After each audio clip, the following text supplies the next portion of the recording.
नमस्कार दोस्तों, आप देख रहे हैं वाइजर बुक्स, वो जगह जहां किताबें सिर्फ पढ़ी नहीं जाती, बल्कि आपकी सोच को बदल देती हैं। आज की दुनिया में हम सब बहुत व्यस्त हैं, काम, जिम्मेदारियां, शोर और लगातार भागती जिंदगी। लेकिन क्या आपने कभी सोचा है कि अगर सही समय पर सही सोच मिल जाए, तो पूरी जिंदगी की दिशा बदल सकती है? आज की इस वीडियो में हम जिस किताब की बात करने वाले हैं, वो सिर्फ एक किताब नहीं है, ये एक आईना है जो आपको आपकी आदतें दिखाएगा, आपके फैसलों पर सवाल उठाएगा और आपको वो बातें समझाएगा जो स्कूल, कॉलेज या समाज ने कभी नहीं सिखाई। बहुत से लोग कड़ी मेहनत करते हैं, लेकिन फिर भी आगे नहीं बढ़ पाते। क्यों? क्योंकि मेहनत से पहले सही सोच जरूरी होती है, और यही सोच आपको आज की इस बुक समरी से मिलने वाली है। अगर आप चाहते हैं अपनी लाइफ में क्लैरिटी, डिसीजन लेने की ताकत, फोकस और डिसिप्लिन, और वो कॉन्फिडेंस जो अंदर से आता है, तो ये वीडियो आपके लिए है। इस वीडियो को अंत तक जरूर देखिए, क्योंकि हर मिनट में ऐसी सीख है जो शायद आपको खुद से मिला दे। और अगर आप चाहते हैं कि हर हफ्ते ऐसी किताबें आपकी सोच को नेक्स्ट लेवल पर ले जाएं, तो वाइजर बुक्स को अभी सब्सक्राइब करें, क्योंकि यहां हम किताबों का सार नहीं, जिंदगी का रास्ता समझाते हैं। तो चलिए शुरू करते हैं आज की किताब और आज का वो सबक जो आपकी सोच बदल सकता है। रोहन मेहता की उम्र 32 साल थी, लेकिन मन कई जगह अटका हुआ लगता था। बाहर से देखने पर सब कुछ ठीक था। नोएडा की एक मल्टीनेशनल कंपनी में जॉब, डिसेंट सैलरी, किराए का साफ सुथरा फ्लैट, वीकेंड पर दोस्तों के साथ कॉफी। फिर भी हर रात सोते समय उसे लगता जैसे पूरा दिन बिजी रहने के बाद भी उसने कुछ असली नहीं किया। हर दिन लैपटॉप खुलता, मेल्स आती, कॉल्स होती, मीटिंग्स चलती और दिन खत्म हो जाता। लेकिन अंदर एक सवाल बार बार उठता, आज मैंने ऐसा क्या किया जिससे कल आसान हो जाए? रोहन खुद को डिसिप्लिन मानता था। सुबह जल्दी उठना, जिम जाना, टू डू लिस्ट बनाना, मोटिवेशनल वीडियोस देखना, प्रोडक्टिविटी एप्स इंस्टॉल करना। उसके फोन में रिमाइंडर्स की भरमार थी। फिर भी जब वह शाम को वापस देखता, तो लगता कि उसने बहुत कुछ किया, लेकिन कुछ भी मीनिंगफुल नहीं हुआ। उसका दिमाग हमेशा क्लटर्ड रहता। एक टास्क करते हुए दूसरा याद आता, एक फाइल खोलते हुए व्हाट्सएप मैसेज डिस्ट्रैक्ट कर देता। मल्टीटास्किंग उसे स्मार्ट लगता था, पर अंदर ही अंदर थका देता था। एक दिन ऑफिस में क्वार्टरली रिव्यू चल रहा था। मैनेजर ने कहा, रिजल्ट्स ठीक हैं, लेकिन एक्स्ट्रॉर्डनरी नहीं, इंप्रूवमेंट चाहिए। यह सेंटेंस रोहन के अंदर कहीं चुप गया। वह जानता था कि मेहनत की कमी नहीं है, लेकिन डायरेक्शन मिसिंग है। उसी शाम वह जल्दी घर लौट आया, लैपटॉप खोला, लेकिन काम शुरू नहीं किया। विंडो के पास खड़ा होकर शहर की लाइट्स देखता रहा। तभी उसके फोन पर एक मैसेज आया, उसके कॉलेज सीनियर आदित्य का। लिखा था, कल मिलते हैं, कॉफी पे बात करनी है। अगले दिन रोहन और आदित्य एक शांत कैफे में बैठे थे।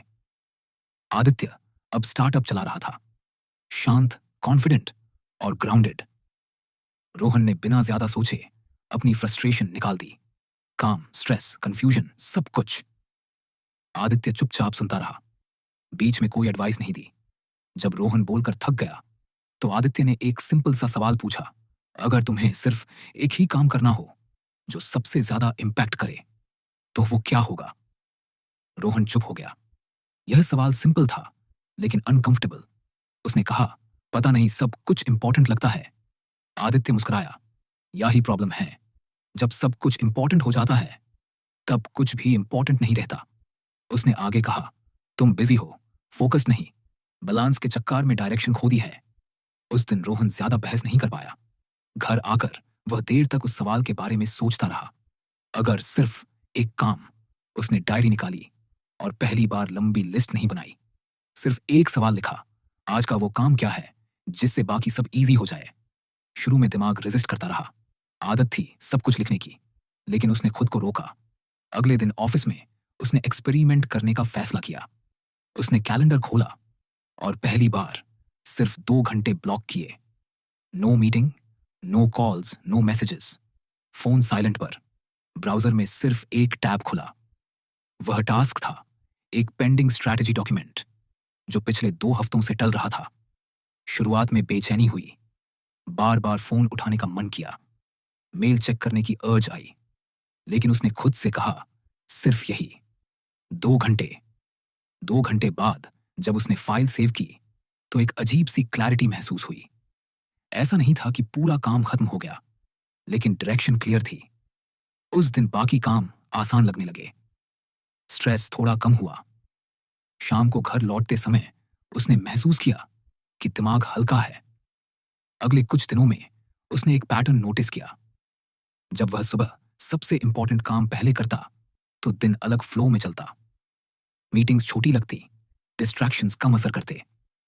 उसने मल्टीटास्किंग छोड़ने की कोशिश की, एक समय पर एक काम।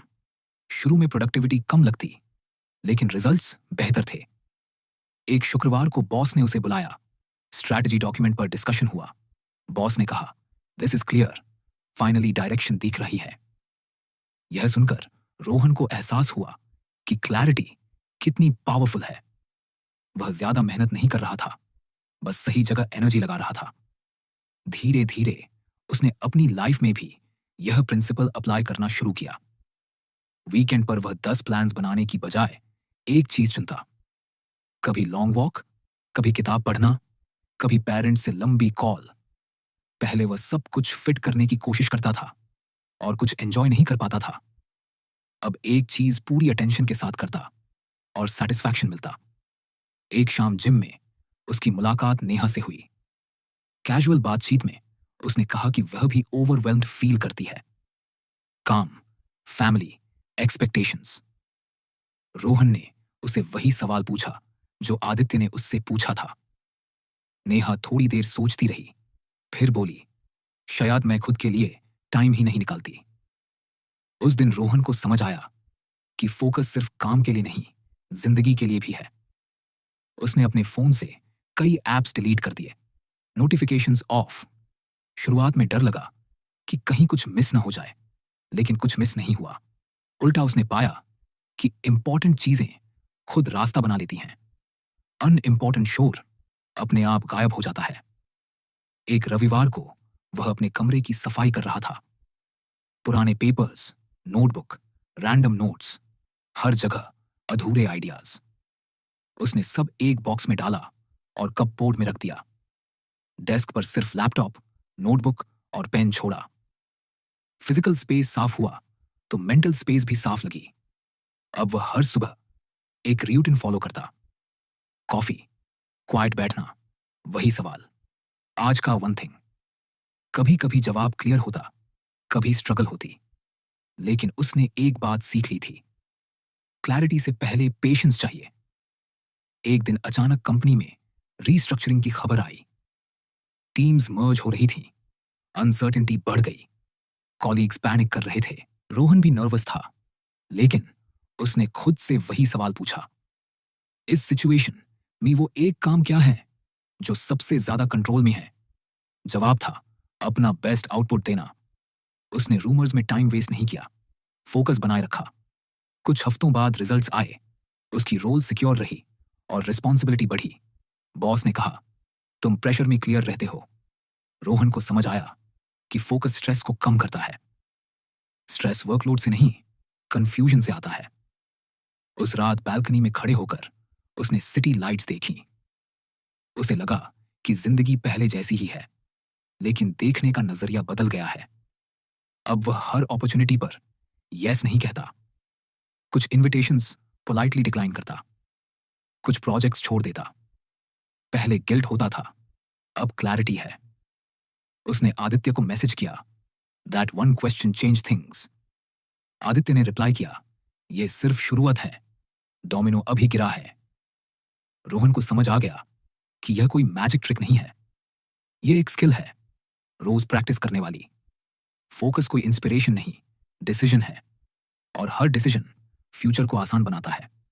उस रात उसने डायरी में लिखा, जब एक चीज क्लियर हो जाती है तो बाकी सब अपनी जगह खुद बना लेता है।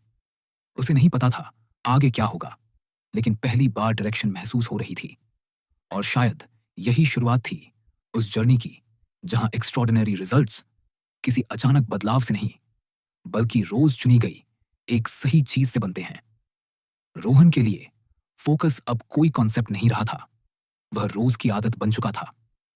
लेकिन असली परीक्षा तब आती है जब चीजें स्मूथ चलने लगे, इंसान तभी पुरानी आदतों में वापस फिसलता है।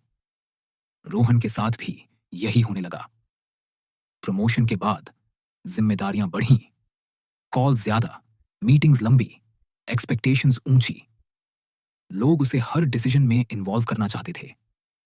शुरू शुरू में उसे अच्छा लगा, वैलिडेशन मिला, इंपॉर्टेंस फील हुई, लेकिन कुछ हफ्तों बाद वही पुरानी फीलिंग लौटने लगी। Busy, tired, but internally empty. एक रात वह लेट ऑफिस से लौटा, लैपटॉप बैग सोफे पर फेंका और सीधे बेड पर बैठ गया। दिमाग में दिन रीप्ले हो रहा था।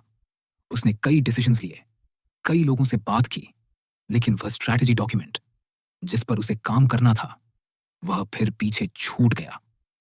उसी पल उसे एहसास हुआ कि फोकस एक बार जीत लेने से हमेशा के लिए नहीं रहता, उसे रोज बचाना पड़ता है।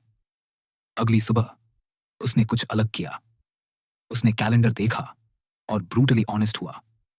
उसने खुद से पूछा, क्या ये सारी मीटिंग जरूरी हैं? उसने 3 मीटिंग्स कैंसिल कर दी, 2 को नेक्स्ट वीक शिफ्ट किया। एक कॉलीग नाराज हुआ, एक बॉस ने आईब्राउ रेज किया, लेकिन उसने एक्सप्लेन नहीं किया। उसने सिर्फ इतना कहा, I need focus time. Surprisingly किसी ने ज्यादा पुश नहीं किया। उस दिन उसने अपने वन थिंग को एक लेवल ऊपर ले जाने का फैसला किया। अब सिर्फ डेली टास्क नहीं, बल्कि क्वार्टर का वन थिंग। उसने नोटबुक में लिखा, अगर इस क्वार्टर में सिर्फ एक काम परफेक्ट हो जाए तो वो क्या होगा? जवाब था टीम क्लैरिटी।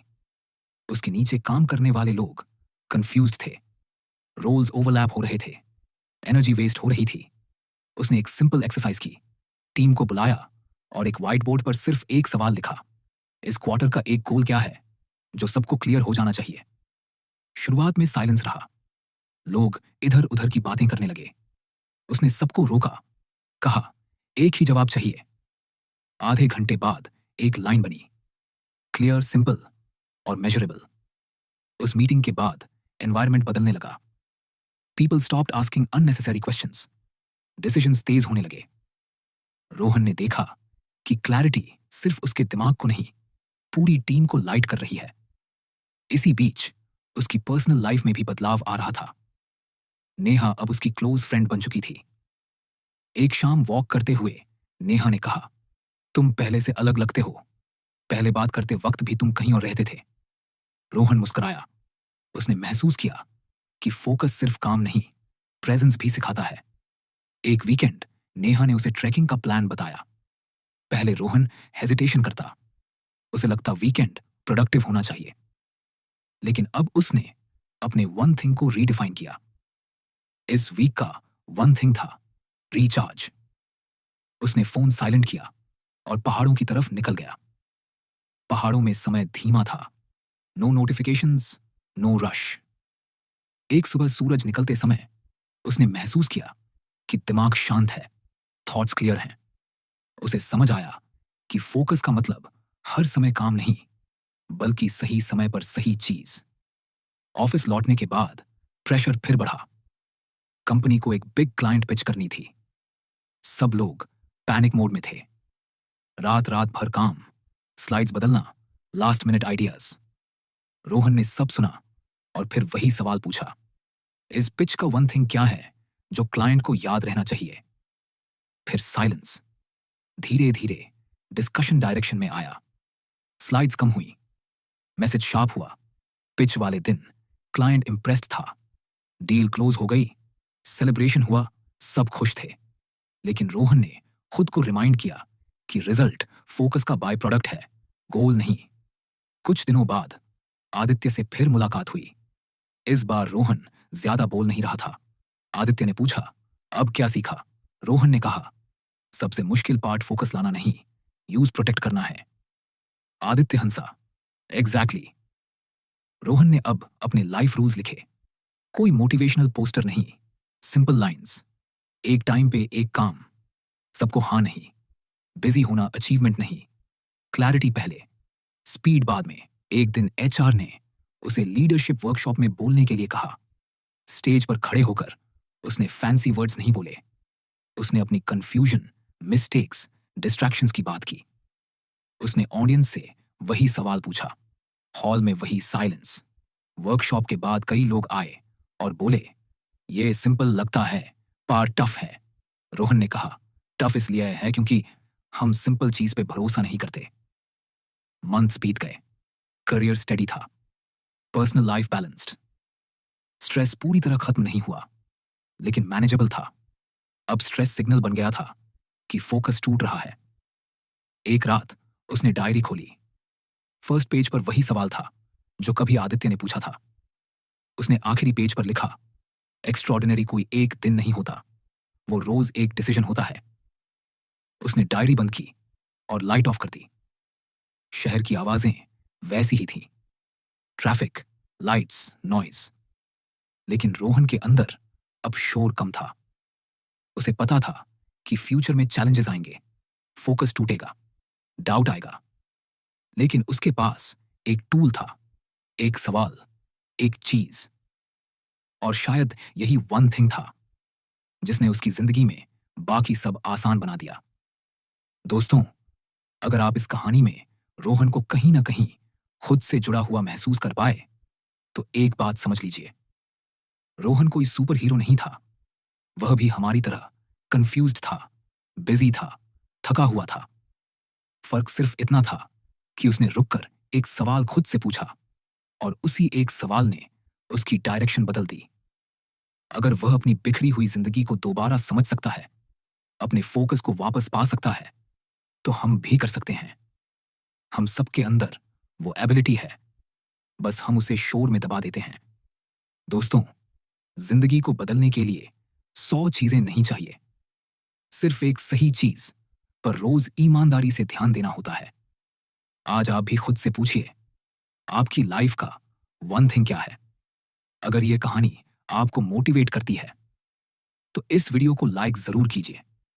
नीचे कमेंट्स में बताइए कि आपका वन थिंग क्या है, या अभी आपकी सबसे बड़ी डिस्ट्रैक्शन कौन सी है।